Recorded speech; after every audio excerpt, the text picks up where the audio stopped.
पंडित सुंदरलाल शर्मा मुक्त विश्वविद्यालय छत्तीसगढ़ द्वारा कार्यक्रम उच्च शिक्षा आपके द्वार अरपा रेडियो बिलासपुर द्वारा प्रसारित। अरपा रेडियो पर प्रसारित किया जा रहा है कार्यक्रम उच्च शिक्षा आपके द्वार। पंडित सुंदरलाल शर्मा विश्वविद्यालय में एजुकेशन डिपार्टमेंट की डॉक्टर अनिता सिंह द्वारा ये व्याख्यान प्रस्तुत है।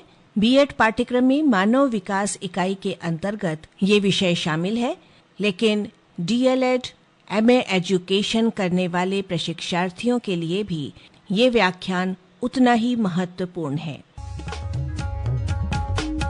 पंडित सुंदरलाल शर्मा मुक्त विश्वविद्यालय छत्तीसगढ़ द्वारा कार्यक्रम उच्च शिक्षा आपके द्वार अरपा रेडियो बिलासपुर द्वारा प्रसारित। प्रिय प्रशिक्षार्थियों, आज हम जिस प्रश्न पत्र की चर्चा कर रहे हैं उसका नाम है शिक्षार्थी एवं उसका संदर्भ, लर्नर एंड इट्स कॉन्टेक्स्ट। जैसा कि नाम से स्पष्ट है कि शिक्षार्थी या लर्नर अर्थात शिक्षा ग्रहण करने वाला विद्यार्थी। मूलतः यह विषय जो है बीएड पाठ्यक्रम से संबंधित है, परंतु मानव विकास जिस इकाई पर आज हम चर्चा करने वाले हैं वो बीएड और डीएलएड एमए एजुकेशन इन सभी के लिए ये उपयुक्त है। हम आगे इस पे चर्चा करते हैं। जिस इकाई पर आज हमें चर्चा करनी है उसका नाम है मानव विकास। इस इकाई को पढ़ने का मूल उद्देश्य यह है कि आप मानव विकास के विभिन्न अवधारणाओं और उसके सामाजिक सांस्कृतिक कारकों के विषय में पूरी जानकारी प्राप्त कर सकें, क्योंकि मानव के यही कारक उसके विकास की प्रक्रिया को प्रभावित करते हैं। हम जानते हैं कि मनुष्य का विकास जीवन भर चलने वाली प्रक्रिया है और इस विकास की प्रक्रिया में शारीरिक, मानसिक, सामाजिक, संवेगात्मक एवं नैतिक सभी तरह के विकास शामिल होते हैं। इन सभी पहलुओं को समझने के लिए बहुत से सिद्धांत एवं अवधारणाओं पर चर्चा करना आवश्यक है। जैसे पहली अवधारणा पर हम चर्चा करते हैं, वो है आनुवांशिकी एवं पर्यावरण, हेरिडिटरी एंड एनवायरनमेंट। मनुष्य का विकास इन्हीं दो कारकों पर निर्भर करता है। आनुवांशिकी से तात्पर्य है ऐसे सभी गुण जो हमें माता पिता या पूर्वजों से प्राप्त होते हैं, जबकि पर्यावरण या एनवायरनमेंट से तात्पर्य है हमारे आसपास के सामाजिक, शैक्षिक एवं पारिवारिक वातावरण जो विकास की दशा एवं दिशा को प्रभावित करते हैं। इसी तरह से दूसरा हमारा कारक है वृद्धि एवं विकास। हम सभी अध्यापक हैं और हमारा दायित्व है कि हम अध्ययन एवं अध्यापन की प्रक्रिया के माध्यम से विद्यार्थी के सर्वांगीण विकास में महत्वपूर्ण भूमिका निभाएं। यह तभी संभव हो सकता है जब हम विद्यार्थी के वृद्धि एवं विकास की अवस्थाओं और सिद्धांतों को समझें, तभी हम विद्यार्थियों के संपूर्ण विकास में महत्वपूर्ण भूमिका निभा पाएंगे। यहाँ वृद्धि से हमारा तात्पर्य है कोशिकाओं में वृद्धि, जबकि विकास का अर्थ होता है शरीर के विभिन्न अंगों में परिवर्तन। निश्चित रूप से ये दोनों ही शब्द आगे बढ़ने की ओर संकेत करते हैं, किंतु मनोविज्ञान की दृष्टि से इनकी अवधारणाओं में अंतर पाया जाता है। आइए इनके अंतर पर थोड़ी चर्चा करते हैं। वृद्धि से हमारा तात्पर्य मात्रात्मक परिवर्तन से है, जबकि विकास से तात्पर्य गुणात्मक परिवर्तन से है। वृद्धि एक निश्चित आयु तक चलने वाली प्रक्रिया है, जबकि विकास जीवन पर्यंत चलती रहती है, अर्थात जन्म से मृत्यु तक हम कुछ न कुछ किसी न किसी रूप में सीखते रहते हैं। वृद्धि विकास का ही एक भाग होता है, अर्थात विकास में वृद्धि भी शामिल है, इसे हम ऐसा भी कह सकते हैं। जबकि विकास एक व्यापक प्रक्रिया है, अर्थात बालक में शारीरिक विकास के साथ साथ बौद्धिक, सामाजिक, संवेगात्मक विकास भी चलता रहता है। वृद्धि को हम माप सकते हैं, जैसे बालक के शरीर की लंबाई हम माप सकते हैं, उसकी भार में वृद्धि का अनुमान हम लगा सकते हैं। ठीक इसी तरह परिवर्तन को हम विकास में परिवर्तनों को गुणों में अंतरों के रूप में देख सकते हैं, अर्थात जब बालक के गुणों में अंतर दिखाई दे तो वो विकास को दर्शाता है। विकास के कुछ नियम होते हैं जो निश्चित सिद्धांतों पर घटित होते हैं। आइए उन सिद्धांतों की चर्चा करते हैं। पहला नियम होता है निरंतर विकास का नियम, प्रिंसिपल ऑफ कंटिन्यूअस डेवलपमेंट। इस सिद्धांत के अनुसार विकास की प्रक्रिया निरंतर चलती रहती है। वो कभी तेज हो सकती है, कभी धीमी हो सकती है। जैसे उदाहरण के लिए हम चर्चा करें तो पहले 3 सालों में बच्चे के विकास की गति अपेक्षाकृत तीव्र होती है, जबकि कुछ समय के बाद ये गति कम हो जाती है। ठीक इसी तरह से दूसरा नियम है विकास की विभिन्न गति का नियम, principle of different speed of development. अलग अलग व्यक्तियों के विकास की गति अलग अलग होती है और ये भिन्नता विकास की संपूर्ण अवधि में बनी रहती है। जैसे जो बालक जन्म के समय लंबा होता है वो लगभग बड़ा होने के बाद भी लंबा ही रहता है। ठीक तीसरा नियम पे हम चर्चा करते हैं विकास क्रम का सिद्धांत। इस सिद्धांत के अनुसार बच्चे के पेशीय या मोटर स्किल तथा भाषा संबंधी विकास एक निश्चित क्रम में आगे बढ़ते हैं। जैसे जन्म के समय बच्चा केवल रोना जानता है। जब वो 3 महीने का होता है तो वो अपनी गले से एक विशेष प्रकार की ध्वनि का उच्चारण करने लगता है, जैसे माँ, दा, ना, इस तरीके की ध्वनि जो है वो उसके मुख से निकलती है। जब वो 6 महीने का होता है तो वो खिलखिलाकर हंसने जैसे आनंद की ध्वनि को स्पष्ट करता है, आनंद की ध्वनि का एहसास कराता है। ठीक इसी तरह से चौथा नियम है विकास दिशा का नियम। इस सिद्धांत के अनुसार बच्चे का विकास एक निश्चित दिशा में होता है। ये विकास सिर से पैर की दिशा में होता है, अर्थात जब बच्चा जन्म लेता है तो उसके पहले सप्ताह में वो केवल अपने सिर पर मूवमेंट करता है। जब वो थोड़ा और बड़ा होता है, 1 साल का होता है, तो वो खड़ा होने लगता है। फिर 18 महीने के लगभग वो चलने का प्रयास करने लगता है। इस तरीके से सिर से पैर की दिशा में विकास जो है वो आगे बढ़ता है। हमारा अगला नियम है एकीकरण का नियम, प्रिंसिपल ऑफ इंटीग्रेशन। इस नियम के आधार पर बच्चा पहले शरीर के संपूर्ण अंगों को चलाता है और उसके बाद अंगों के भागों को चलाना सीखता है। जैसे यदि कोई बच्चा किसी चीज को पाने की इच्छा रखता है, पकड़ने की इच्छा रखता है, तो वो पहले अपने पूरे शरीर के भागों से उसको पकड़ने की कोशिश करता है। फिर धीरे धीरे वो शरीर के एक एक अंग अर्थात उंगली का संचालन करता है और उसके माध्यम से वो उस वस्तु को पकड़ने की कोशिश करता है। तो इस तरीके से पहले वो शरीर को और शरीर के अंगों को संचालन करता है, फिर अंगों के माध्यम से वो शरीर के भागों को संचालन करके उनका एकीकरण करते हुए सीखने का प्रयास करता है। अगला नियम है परस्पर संबंध का नियम। इस सिद्धांत के अनुसार बच्चे के शारीरिक, मानसिक, संवेगात्मक इत्यादि सभी पहलुओं पे परस्पर संबंध होता है। बच्चे का जब विकास होता है तो केवल शारीरिक वृद्धि नहीं होती है, वरन उसके साथ साथ उसके शरीर में मानसिक, संवेगात्मक इन सभी चीजों का भी विकास जो है साथ में चलता रहता है।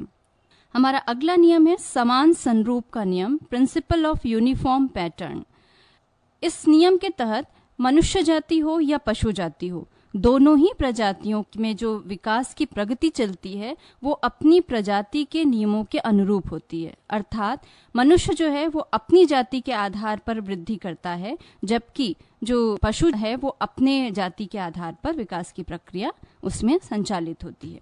अगला नियम है हमारा सामान्य एवं विशिष्ट प्रतिक्रियाओं का नियम, principle of general and specific response.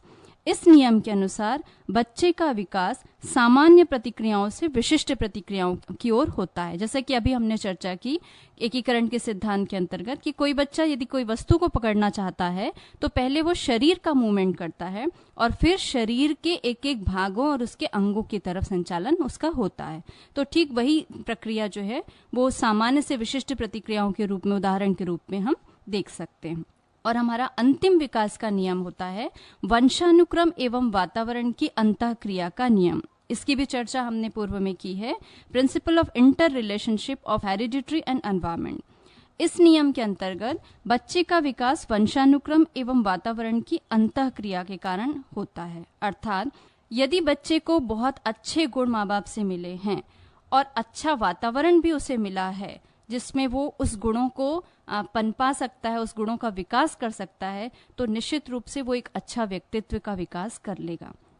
परंतु यदि उस बच्चे को अच्छे गुण नहीं मिले हैं, माँ बाप से उसके पास अच्छे गुण नहीं आए हैं, किंतु उसको वातावरण जो है वो अच्छा मिल गया है, तो वो अपने वातावरण के आधार पर भी उन गुणों को सरवाइव करने की, उन गुणों का विकास करने की कोशिश करता है। जैसा हम देखते हैं कि कभी कभी ग्रामीण क्षेत्रों में या किसी गरीब परिवार में भी कोई बच्चा जो है वो बहुत अच्छा होता है पढ़ने के लिए, बहुत इंटेलिजेंट होता है, तो वो कहीं न कहीं उसको ऐसा वातावरण मिलता है, उसकी परवरिश उसके माँ बाप ने, भले वो आर्थिक रूप से संपन्न ना हो, लेकिन उसे एक ऐसा वातावरण मिलता है, उसे बचपन में जो स्नेह चाहिए रहता है माँ बाप से वो उसे मिला रहता है, जिसके कारण उसके अंदर एक आत्मविश्वास आता है और वो अपनी सक्षमता के आधार पर अपने अंदर वो उस गुणों को विकसित कर पाता है और अपना व्यक्तित्व का विकास करने में सक्षम होता है। इस तरीके से हमने विभिन्न प्रकार के नियमों की चर्चा की, जो मानव विकास के नियम होते हैं, जिसके आधार पर हमारे अंदर प्रक्रियाएं जो है वो चलती रहती हैं। हम अगले बिंदु पर चर्चा करते हैं। हमारा अगला बिंदु है मानव विकास की अवस्थाएं। हम सभी पहले बहुत आप लोगों ने सुना है, हम सभी शिक्षक हैं, तो निश्चित रूप से इन अवस्थाओं की चर्चा हम सुनते रहते हैं। मूलतः बहुत सारे अलग अलग मनोवैज्ञानिकों ने अलग अलग तरह की अवस्थाओं की चर्चा की है। हम सामान्य रूप से जिन अवस्थाओं के बारे में हम बात करेंगे वो इस तरीके से हैं, जैसे शैशवावस्था। यह अवस्था जन्म से 5 या 6 वर्षों तक रहती है। ये ऐसी अवस्था है जब बच्चा जन्म लेता है और जन्म लिए बालक की आप कल्पना कीजिए, इस बच्चे में सीखने की बहुत गति तीव्र होती है, बहुत जल्दी सीखता है वो। इस उम्र में बच्चों में दोहराने की या अनुकरण करने की बहुत प्रवृत्ति होती है। वो अपने माँ बाप को जिस तरीके से देखता है या अपने आसपास में जो भी उसके रहते हैं, वो जिस तरीके से चीज़ों को, जिस एक्टिविटी को देखता है, वो उन्हीं चीज़ों का अनुकरण करते हुए सीखता है। जैसे कि सरल सा उदाहरण लें तो आजकल बच्चा पैदा होते साथ मोबाइल बहुत इजीली चला लेता है, क्योंकि वो उस मस्तिष्क से उतना सुदृढ़ नहीं होता है, परंतु वो अपने आसपास सब सभी लोगों को मोबाइल चलाते देखता है और उनका अनुकरण करते हुए भी वो इजीली उस मोबाइल को रन कर लेता है। दूसरी अवस्था है बाल्यावस्था, चाइल्डहुड। यह अवस्था 5-6 वर्ष से 12 वर्ष तक चलती रहती है। इस अवस्था में मानसिक स्थिरता आती है, या मस्तिष्क जो होता है वो पूरी तरीके से परिपक्व हो जाता है। बच्चा हर चीज को जानने समझने की दृष्टि से सक्षम होता है, उसमें तार्किक क्षमता जो है वो बहुत ज्यादा हो जाती है, तो निश्चित रूप से उसके अंदर सीखने की और समझने की क्षमता जो है वो बढ़ जाती है। हमारी अगली अवस्था है किशोरावस्था या एडोलसेंट स्टेज। यह अवस्था 12 से 18 वर्ष तक चलती है। इस अवस्था को हम तूफान या संवेग की अवस्था भी कहते रहते हैं। वो इसलिए क्योंकि इस अवस्था में बच्चे में इतना तेजी से हार्मोनल चेंज होता है कि वो किसी तरह के निर्णय लेने में सक्षम नहीं होता। उसकी रुचियां बदलती रहती है, उसकी इच्छाएं बदलती रहती है। वो हर मिनट और हर सेकंड पे अपनी इच्छाओं को बदलता रहता है, जिसके कारण वो किसी तरह का निर्णय लेने में वो सक्षम नहीं हो पाता है। इसलिए इस अवस्था को तूफान या संवेग की अवस्था भी कहते हैं। और सबसे अंतिम अवस्था है प्रौढ़ावस्था, एडल्टहुड।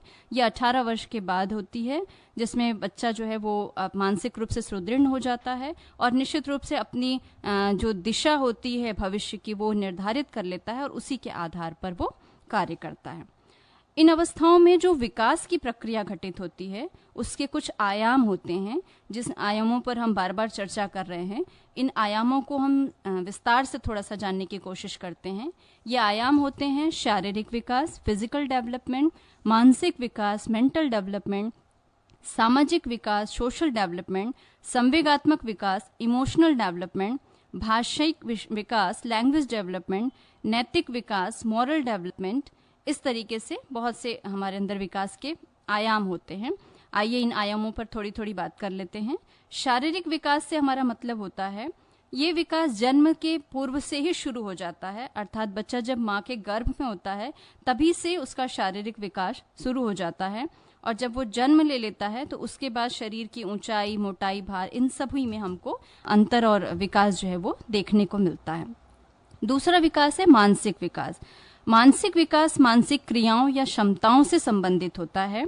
ये एक ऐसी अवस्था होती है जो जैसे जैसे बच्चा बड़ा होता जाता है उसकी आयु के आधार पर उसके अनुभवों में वृद्धि होती जाती है और उसका मस्तिष्क जो है वो और सुदृढ़ होता जाता है और उस तरीके से वो अपनी मानसिक क्षमताओं को वृद्धि करता है। मानसिक क्षमताओं से हमारा तात्पर्य है जैसे हमारी विचार शक्ति है या फिर हमारी प्रत्यक्षीकरण की क्षमता है या हमारी स्मरण शक्ति है या समस्या समाधान की योग्यता है। ये सारी चीजें जो है वो हमारी मानसिक क्षमता में आती है। सामाजिक विकास से हमारा तात्पर्य है कि हम सभी सामाजिक प्राणी हैं। जब बच्चा जन्म लेता है तो वो जैविक प्राणी होता है, पर जब वो समाज में आता है, वो संस्कृति और संस्कार को सीखता है, विभिन्न लोगों के परिचय में रहता है, विभिन्न लोगों से जुड़ता है, और या हम कहें तो जब बच्चा स्कूल जाना शुरू करता है तभी से ही उसके सामाजिक विकास उसके अंदर शुरू हो जाता है और वो एक सामाजिक प्राणी बन जाता है, जहाँ वो समाज में रहना, उसके मापदंडों को जानना, उसके नियमों को जानना, हमारे सारे आचार विचारों को जानने की कोशिश करता है। अगला हमारा विकास है संवेगात्मक विकास, इमोशनल डेवलपमेंट। ये विकास हमारे अंदर जो है, आप जानते हैं कि सुख, दुख, प्रेम, घृणा, क्रोध, ये सारी चीजें जो है वो हमारे अंदर के संवेग को दर्शाती हैं। संवेगात्मक विकास दो तरह के होते हैं, सकारात्मक संवेग, नकारात्मक संवेग। भय, क्रोध, घृणा, ईर्ष्या, ये सभी नकारात्मक संवेग है, जबकि प्रेम, स्नेह, वात्सल्य, हर्ष, प्रसन्नता, ये सभी सकारात्मक संवेग होते हैं। समय समय पर हमारे साथ जो भी परिस्थितियां आती हैं, उन परिस्थितियों के आधार पर हम इन संवेगों के रूप में अभी अपने व्यवहार की अभिव्यक्ति करते हैं। और यदि अच्छे व्यक्तित्व के विकास की हम बात करें तो निश्चित रूप से हमें दोनों तरह के संवेगों का हमारे अंदर होना बहुत जरूरी होता है। अगला विकास है भाषिक विकास।